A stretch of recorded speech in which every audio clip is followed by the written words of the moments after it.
Pinsan Kalyada. So ayan mga kalingap, isang magandang umaga po sa inyong lahat. At yan, kung bago pa lang po kayo sa aking YouTube channel, ako po si Vincent Kalyada. Yan, huwag na po kayong magtaka, maulan po ngayon dito sa Bicol. Simula kahapon ng umaga hanggang ngayon umaga pa rin. 24 hours, sobra na siguro.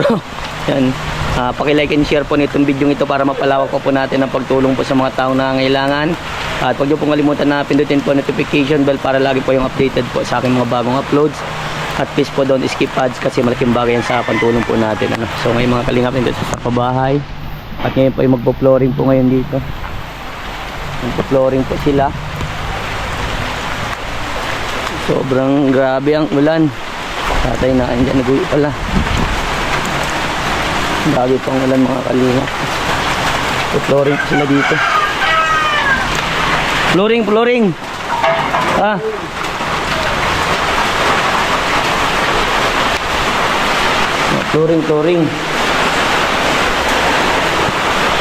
Basta po yan, naayusin na lang po yun. Flooring po sila ngayon. Baka basa man pa di. Atungan mong simento. Ayan o. Baka basa. Atungan mo sana ng ano, baka magputi pa. Ayan, baka tulog pa ang 3J. Punta muna tayo sa kubo at maabawag tayo ng aso. Grabe po talaga dito ang ulan mga kalingap. Walang sawa ang ulan. Grabe pang bira naman tong ulan na to. Grabe kung humad lang sa papagawa ng bahay. Hindi natin ito mapipigilan. Normal yan.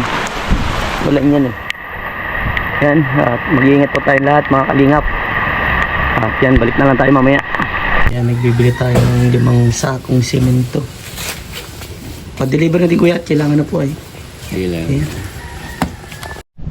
Yan mga kalingap, hindi pa po nakabit yung bintana at wala pa yung nagagawa. Pinuntahan ko po kahapon, baka kung ano, Lunes na ito lagyan po. Pupuro na din si Lolo.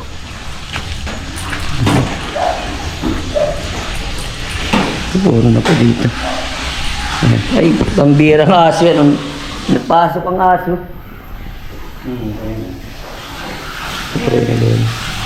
Oh, ganda na ng ano ni ang ganda na Jasmine ng ano mo ng house and lot. Asan na yung mga kapatid mo? Ay, asaan? Oh, tawagin mo at sisimulan na tayo ng hindi ito fast talk, real talk. So ayan mga kalingap, isang magandang tanghali po sa inyong lahat. At yan, andito po yung request ninyo na interviewin ko sila na sabay-sabay. Kasi po pag sabay-sabay ko po silang in-interview, kung anong pong tanong ko dito, gaya-gaya din po ang sagot. Kaya isa-isa ko po sila para iba-iba yung sagot nila. So ngayon, nag-ready po sila din ng tanong. Sinabahan ko sila eh. Pagtanong sila sa akin, chat ko sila at sasagutin ko. At nag-ready naman din akong 3 tanong kada isa sa kanila. So, titingnan natin po kung ano yung magiging reaction nila. So, ang papaunahin ko po, sila muna yung tatanong para sa akin. O, sige, ready ka. Sino mauna sa inyo magtanong? Kung na Jasmine, ikaw pa nga na eh. Sige. Ano yung tanong mo? Yung tanong ko, gaano ka-importante sa'yo ang tumulong sa mga taong walang-wala katulad namin? Gaano ka-importante? Sa akin, bakit sobrang halaga ang pagtulong? Dahil namulat ako sa wala. Ramdam ko ang kahirapan. Kaya gusto kong tumulong sa abot ng aking makakaya. Kung anong meron ako, ibabahagi ko ito sa mga taong nangangailangan. Especially sa inyo. Binigay ko yung effort, sacrifice. Gusto kong makatulong sa pamamaraan na kaya kong gawin. Unang-una may lapit ko kayo sa ating Panginoon. Pinaka-the best na tulong na yun. Pangalawang tanong? Pangalawang tanong, kung sakaling tumaas yung views mo maging isa kang big charity vlogger, ano yung mapapatunayan sa buong mundo? Anong papatunayan ko sa buong mundo na kapag ako'y naging isang charity vlogger? Ang unang-una kong papatunayan sa buong mundo, kung ano yung nakita sa akin ng tao. Yung sa pagtulong, mas lalo ko pang iaangat yun. Yung mga pangarap kong tulong para sa mga taong nahihirapan, papakita ko yun. Kaya, ang sarap tumulong sa mga taong nangangailangan. Kasi mas ramdam nila yung pagmamahal na mula sa puso yung pagtulong. Pangatlo. Pangatlo. Sige, pangatlo, okay. Ano ang nag-pursue sa'yo para maging isang vlogger? Ano nag-pursue? Nag-pursige sa akin? Ang nag-pursige sa akin bilang maging charity vlogger, ang kwento kasi niyan, nung nagsimula ako mag-vlog, nagbibigay na ako sa mga taong kapos talaga, sa walang-wala. Like, even though yung kahit pang ano ko na lang, binibigay ko pa. Kasi di ba, gaya ng sabi ko, sanay ako sa wala. Mas pipiliin kong tumulong sa ibang tao kahit wala na. Wala nang natitira sa akin. Kasi alam ko kung gaano kahirap ang wala. Kasi ang lagi kong iniisip kasi, ang lagi kong pinapriority yung PWD at saka mga senior citizen. At yung estudyante walang-wala talaga. Kaya kung tinutulungan sila, kasi alam ko hindi nila kaya eh. Hindi nila kaya magtrabaho. Like sa inyo mga estudyante, hindi nyo pa kaya magtrabaho kasi mga bata pa, minor de edad. So, iniisip ko, si Kuya Vincent kaya na magtrabaho nito, kayang kumita nitong pera, kaya makakapagbahagi ako ng tulong sa katulad nyo sa mga PWD at senior citizen. Ayos ba yung sagot ko? Okay. Sagot ko na. Okay, ikaw naman, Ate Janine. 98 lang. 98. Alright. Ikaw naman, Ate Janine, ano yung tanong mo para sa akin? Paano mo mapapatunayan na mahalaga ang isang tao sa'yo? Paano mapapatunayan? About sa pag-ibig to, ha? Ang pagpapahalaga sa isang tao, kung gaano mo siya dapat i-respeto. Ibigay mo sa kanya yung respeto. Dahil pag may respeto kasi sa isang tao, doon mo mapapakita kung gaano siya kahalaga. Yeah. Next question. Sino first love mo? Sino first love ko? Pwede. Sino first love ko? Magulang mo siyempre. Puro pag-ibig. Puro pag-ibig ko. Paano? Sinabi mo? Magulang ko. Sinabi mo magulang mo. Sinabi ko dito. First love ko siyempre. Nabuhay ako sa mundong ibabaw, sila yung minahal ko eh. Ano pa? Pangatlong tanong? Lang. Sige. Wala nga. Walang cut-cut mo ito mga kalingap. Pangatlong tanong. Ha? Sige. Ikaw. Kinalong pang Sige, isip lang. Sige. No coaching, please. Ano? Pwede. Paano mo nakilala ang friend? Paano mo nakilala ang 3J? Paano mo nakilala ang 3J? So by the way, paano ko nakilala ang 3J? Yeah. Unang-unang, bakit ko nakilala ang 3J? Dahil kay Jelay. So si Jelay, nagpanggap, di ba, akong isang pulubi. And kala ko kasi, siya lang yung anak. Hindi ko naisip na may kapatid pala siyang ganito kayo. So yun, doon ko kayo nakilala at doon ko kayo nakitaan ang bubuti ninyo, ang babait ninyo. At talagang maraming respect niyo sa akin. At lagi kayo nag-bless sa akin kapag nakikita niyo ako. At lagi niyo kinakamusta. Even sa pagtinta ng kape, may time na hindi ko na po yung pinapakita sa inyo. Yun, doon ko kayo nakilala sa Tuan ni Jelay. Thank you for your question. And how about you, Ate Jelay? Baka may tanong ka? Tatlong tanong. At ready na ako dyan sa mga... At kayo din, mag-ready kayo. Nagbubulungan. Okay. Sige, anong tanong? Hindi ka ba nagsisisi na nakilala mo kami? Grabing tanong yun Hindi ka ba nagsisisi kung bakit nakilala ko ang 3J? Sa pagtulong kasi, hindi ko pinagsisisihan yun. Bagkus, proud ako sa sarili ko na nakilala ko kayo at natulungan ko kayo. Sa pamamaraan na ginagawa ko na pagbablog, ito yung naging resulta.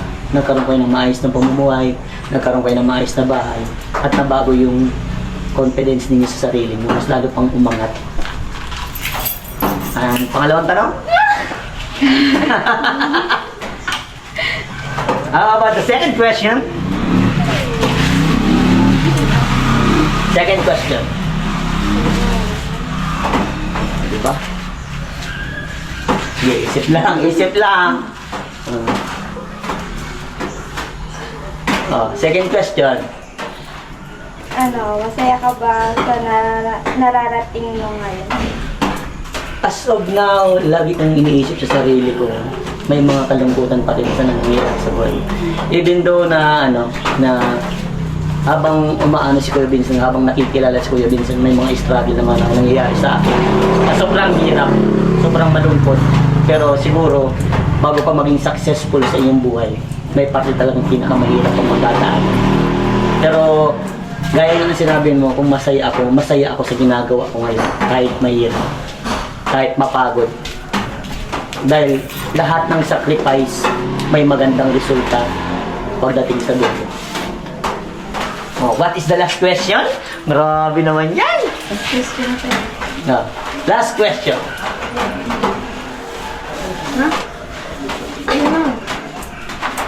What is your last question? Para sa'yo, ano ang mahalaga, pamilya o kaibigan? Para sa akin, ano mahalaga, pamilya o kaibigan? Ang pinakamahalaga sa akin ay pamilya. Kasi nga, bakit pamilya? Ba't hindi ko pinili ang kaibigan? Unahin na muna natin sa pamilya. Kasi ang pamilya, no matter what happen, mawalan ka ng bagay, mawalan kang pera, mawalan ka ng lahat sa'yo mawala. Ang pamilya, hindi ka niyan iiwan. Dahil mahal ka niyan. Even do sa love, kahit iwan ka ng love mo, andyan pa rin ang pamilya mo na handa kang mahalin. At hindi ka niyan iiwan at hindi ka niyan bibitawan. Bakit hindi ko pinili ang kaibigan na dapat pwedeng piliin din? Ang kaibigan kasi nandyan lang din. Dahil kung kaibigan ka nila, mas maiintindihan ka nila. Mas irerespeto ka nila dahil mahal mo ang pamilya mo. At hindi nila yung pagmamahal na yun para mahalin mo yung pamilya mo. Ganon dapat ang tunay na kaibigan. And I thank you. Alright! By the way, dadako na tayo sa aking tanong. Dadako na tayo sa ating tanong para kay Jasmine. Jasmine! Alright.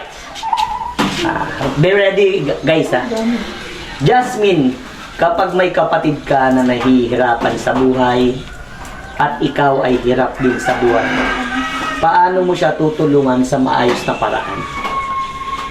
Tutulungan ko siya sa maayos na paraan. Katulad na, kunyari, di ba nga, walang-wala ako. Tapos meron din kaming mga kapatid na meron din silang mga extra, kumbaga nakakaluwag-luwag din sila. Kakausapin ko sila na baka pwedeng tulungan natin yung kapatid natin kasi nahihirapan na siya.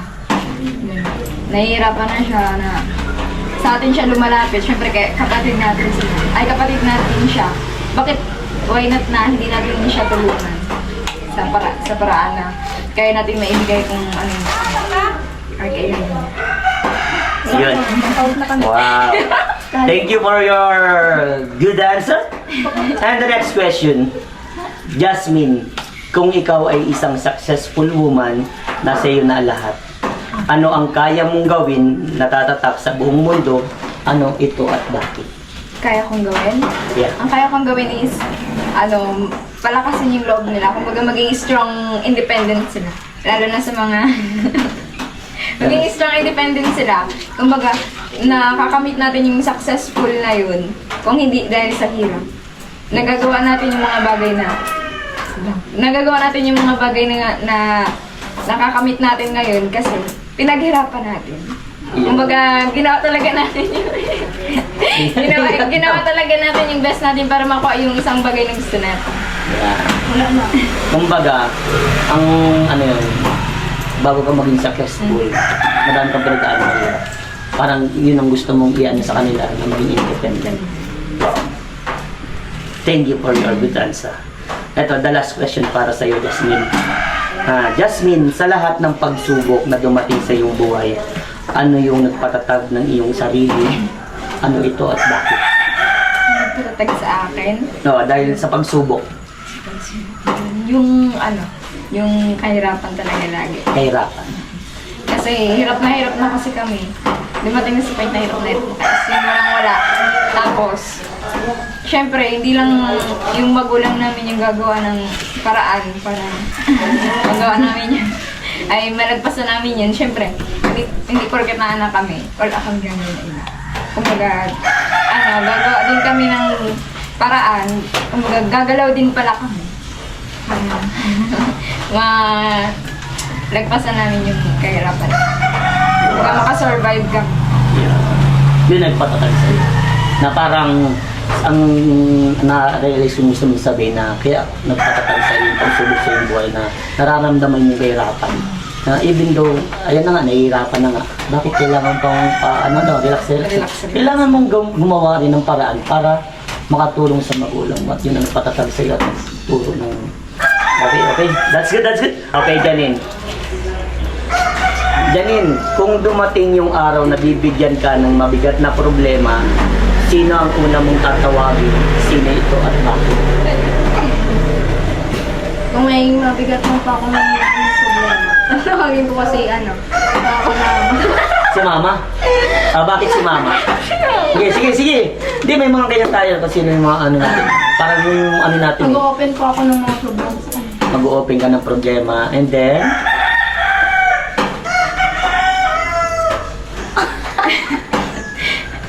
Doon mo sasabihin lahat ng problema para mabigyan ka ng payo o anong dapat mong gawin. Wow, that's good. Nanay pa rin, Ikaw, gusto mong sumagot doon? Sige. Uy, mag-gusto ka ng sabi. Pwede sasungit siya. Para sa akin si God. Wow, the best. Good. Sige, bakit diba, sige? Kasi di ba sabi nila, kung nahihirapan ka na, kung hindi mo na kaya kung dadating na sa fight na, susuko ka na. Kausapin mo si God kung ano yung dapat mong gawin. Bakit parang nagtitiri ay ka? Ano yung pinagdadaanan? Okay, sige. Salamat sa... Tama. Okay din yung tama din yung sagot mo. Pero one of the best na dapat natin tinatawag dapat ay si Lord. Ano si God? Okay? Janine, kapag ikaw ay nakatapos ng pag-aaral at may maayos na pamumuhay at nakita mong nahihirapan ng magulang mo, paano mo sila ibabangon sa kahirapan kung sapat lang ang kinikita mo? Paano ito at bakit? Okay. I repeat. Janine, kapag ikaw ay nakatapos ng pag-aaral at may maayos na pamumuhay at nakita mong nahihirapan ng magulang mo, paano mo sila ibabangon sa kahirapan kung sapat lang ang kinikita mo? Paano at bakit?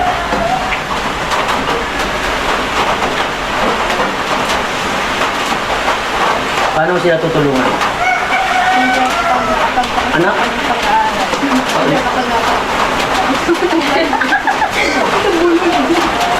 Sige, dire-diretso lang yan.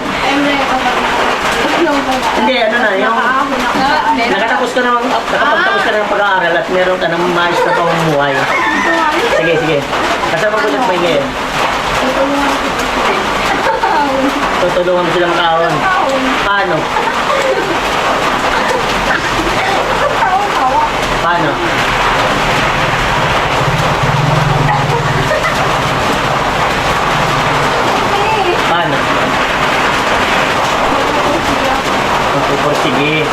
Magpupursige.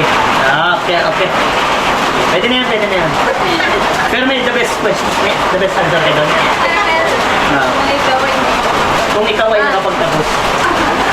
Janine, Jasmine, kapag ikaw ay nakapagtapos ng pag-aaral at may maayos na pamumuhay at nakita mo nahihirapan ng magulang mo, paano mo sila ibabangon sa kahirapan kung sapat lang ang kinikita mo, paano at bakit?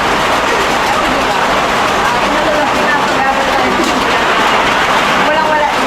Kumbaga, gagawa din naman siya. Kung ano yung ginagawa nila noon, tapos tayo, nakaahon na tayo, gagawa din tayo ng paraan para masolusyonan yung problema. Wow! Galing ni Ate Jasmine magsagot. Ito, pangatlo na sa'yo, no? Janine, last question na ito sa'yo. Kung ikaw ay makapagtapos ng pag-aaral, kung una nakapagtapos ka eh. Kung ikaw ay hindi makapagtapos ng pag-aaral dahil sa kahirapan, ano ang gagawin mong solusyon para may tuloy mo ang pag-aaral? Ano ito at bakit? Kapag daw ikaw hindi